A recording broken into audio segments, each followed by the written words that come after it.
오늘 하나님께서 우리에게 주시는 말씀은 예레미야 50장 1절에서 10절입니다. 하나님의 말씀을 봉독합니다. 여호와께서 선지자 예레미야에게 바벨론과 갈대아 사람의 땅에 대하여 하신 말씀이라.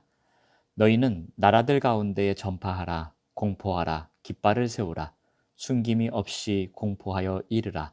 바벨론이 함락되고 벨이 수치를 당하며 무로닥이 부스러지며 그 신상들은 수치를 당하며 우상들은 부스러진다 하라. 이는 한 나라가 북쪽에서 나와서 그를 쳐서 그 땅으로 황폐하게 하여 그 가운데 사는 자가 없게 할 것임이라. 사람이나 짐승이 다 도망할 것임이니라. 여호와의 말씀이니라. 그날 그때에 이스라엘 자손이 돌아오며 유다 자손도 함께 돌아오되 그들이 울면서 그 길을 가며 그의 하나님 여호와께 구할 것이며 그들이 그 얼굴을 시온으로 향하여 그 길을 물으며 말하기를 너희는 오라 잊을 수 없는 영원한 언약으로 여호와와 연합하라 하리라. 내 백성을 잃어버린 양떼로다. 그 목자들이 그들을 곁길로 가게 하여 산으로 돌이키게 하였으므로 그들이 산에서 언덕으로 돌아다니며 쉴 곳을 잊었도다. 그들을 만나는 자들은 그들을 삼키며 그의 대적은 말하기를 그들이 여호와 곧 의로운 처소시며 그의 조상들의 소망이신 여호와께 범죄하였음인즉 우리는 무죄하다 하였느니라. 너희는 바벨론 가운데에서 도망하라. 갈대아 사람의 땅에서 나오라. 양떼에 앞서가는 순념소 같이 하라. 보라, 내가 큰 민족의 무리를 북쪽에서 올라오게 하여 바벨론을 대항하게 하리니 그들이 대열을 버리고 쳐서 정복할 것이라. 그들의 화살은 노련한 용사의 화살 같아서 허공을 치지 아니하리라. 갈대아가 약탈을 당할 것이라. 그를 약탈하는 자마다 만족하리라. 여호와의 말씀이니라. 아멘. 이 말씀으로 하나님의 파트너라는 제목으로 말씀을 나누겠습니다. 유다를 비롯한 수많은 나라를 멸망시킨 바벨론은 매우 강력한 나라입니다. 예레미야 50장 23절에서는 바벨론을 온 세상의 망치라는 표현을 쓸 정도였습니다. 그런데 이와 같이 절대 강자를 향한 예언의 말씀이 나옵니다. 예레미야 50장부터 51장까지 바벨론을 향한 심판의 예언이 나오고 있습니다. 이 과정이 세 가지 단계를 통해서 나타납니다. 자, 첫 번째 단계는 갚으리라입니다. 하나님은 예레미야의 예언을 통해 심판 도구로서 막강 권력을 가졌던 바벨론 제국의 멸망을 선포하십니다. 2절 말씀을 보시면 너희는 나라들 가운데에 전파하라, 공포하라, 깃발을 세우라, 숨김없이 공포하여 이르라. 바벨론이 함락되고 벨이 수치를 당하며 무로닥이 부스러지며 그 신상들은 수치를 당하며 우상들은 부스러진다 하라.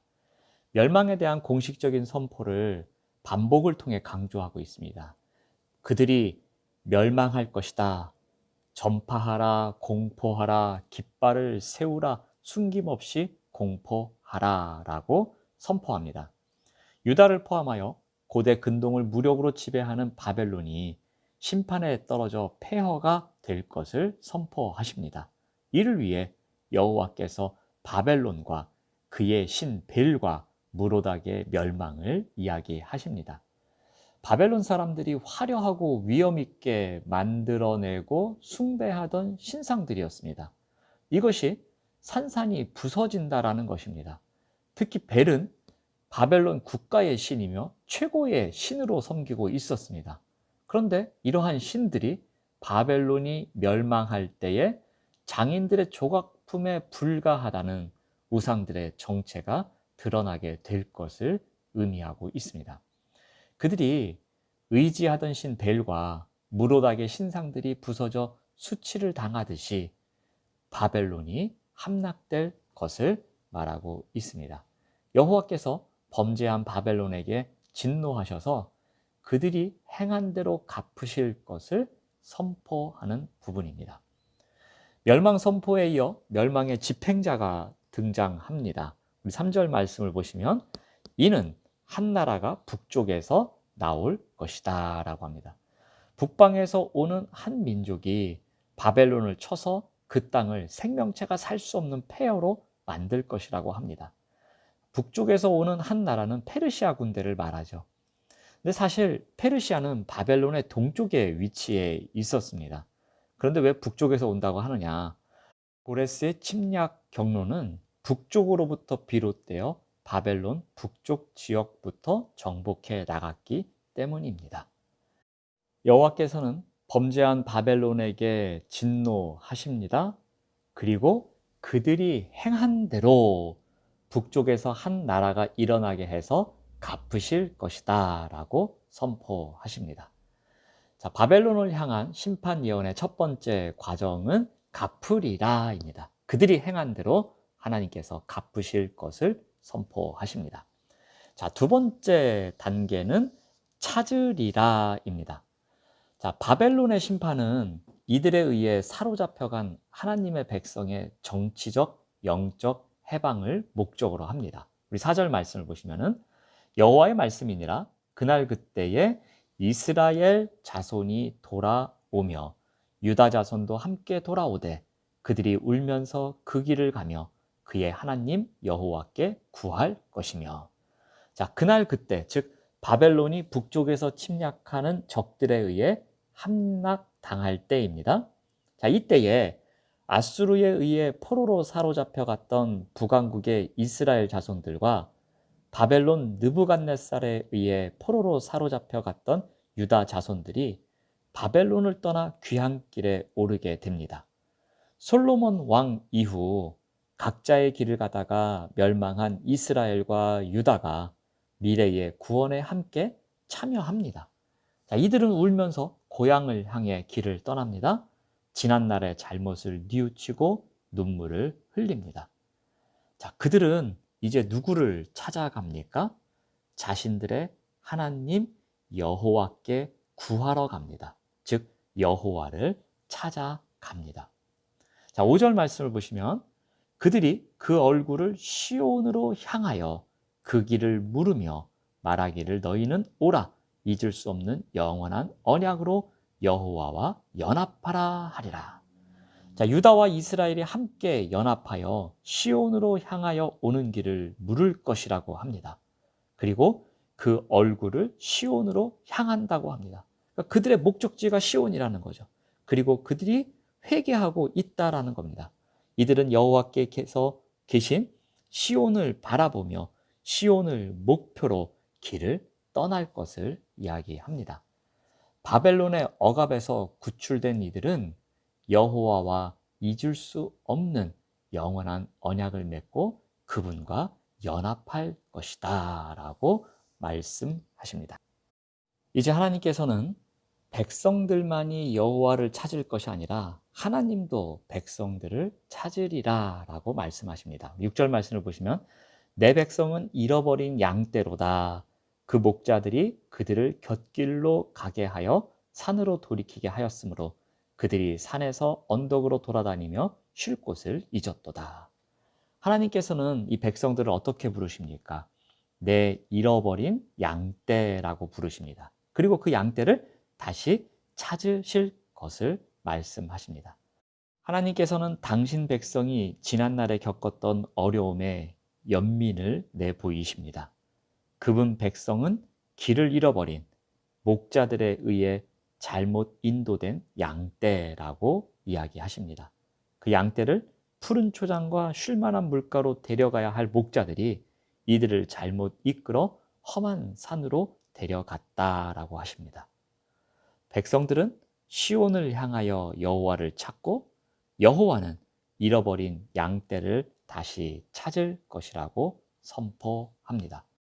바로 이것이 바벨론을 향한 심판 예언에서 두 번째 단계로 일어날 일이라고 예언하십니다. 이제 세 번째 과정은 나오리라입니다. 우리 8절 말씀을 보시면은 너희는 바벨론 가운데에서 도망하라. 갈대아 사람의 땅에서 나오라. 양떼에 앞서가는 순념소 같이 하라. 이제는 바벨론에서 도망할 시간이다라고 말씀하십니다. 이스라엘은 바벨론 가운데서 살았지만 멸망 전에 도망해야 했습니다. 바벨론 제국의 멸망을 결정하신 하나님께서는 2인칭 복수의 청자에게 갈대아 사람의 땅을 급히 떠날 것을 명령하십니다. 그것도 신속하고 과감하게 바벨론을 떠나야 할 것을 보여주기 위해서 비유적 표현을 사용하십니다. 양떼에 앞서가는 순념소 같이 하라고 합니다. 우리 평지나 경사가 완만한 비탈의 풀을 뜯어먹는 것은 양입니다. 이들에 비해서 염소들은 언덕의 비탈진 곳을 오르내리며 덤불이나 나무의 어린 가지와 잎사귀를 먹어 치웁니다. 그러므로 양보다는 염소가 더 부지런히 움직이고 빨리 움직여야 합니다. 바벨론에 사는 유대인들은 순념소처럼 머뭇거리지 말고 단호하게 그 성을 떠나야 할 것을 이야기하고 있습니다. 자, 그 이유를 다시 한번 강조하는데요. 9절에서 10절입니다. 보라, 내가 큰 민족의 무리를 북쪽에서 올라오게 하여 바벨론을 대항하게 하리니 그들이 대열을 벌이고 쳐서 정복할 것이라. 그들의 화살은 노련한 용사의 화살 같아서 허공을 치지 아니하리라. 갈대아가 약탈을 당할 것이라. 그를 약탈하는 자마다 만족하리라. 여호와의 말씀이니라.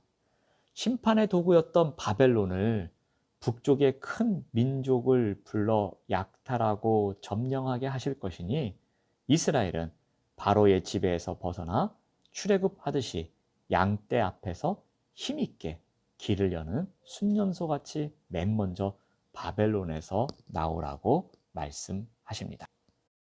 하나님께서 예레미야를 통해 바벨론을 향한 심판 예언의 말씀을 하십니다.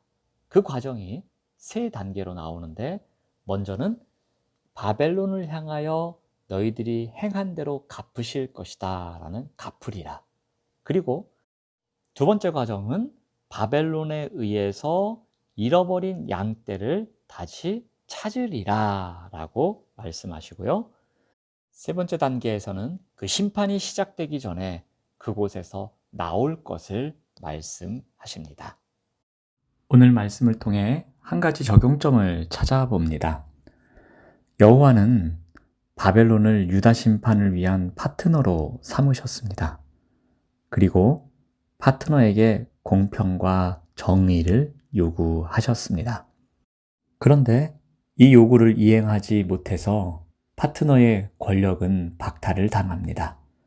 파트너로서 받은 권력이 공평과 정의가 아닌 무례와 방자함에 빠지게 되면 하나님은 파트너를 바꾸십니다. 파트너로서 지켜야 할 자신의 자리가 있습니다. 그런데 바벨론은 그 자리에서 벗어난 것입니다. 오히려 하나님의 지휘권을 인정하지 않았습니다. 바로 이것이 바벨론의 패착입니다. 이 시대에 하나님은 우리를 파트너로 삼으셨습니다. 우리에게 파트너로서 품격을 말씀하십니다. 우리에게 파트너로서 있어야 할 자리가 있기 때문입니다. 그 자리에서 하나님의 성품을 담아내고 하나님의 성품을 전하는 삶을 살아가시길 원하십니다. 오늘도 하나님의 파트너로서 품격 있는 삶을 살아가시는 우리 모두가 되시기를 바랍니다.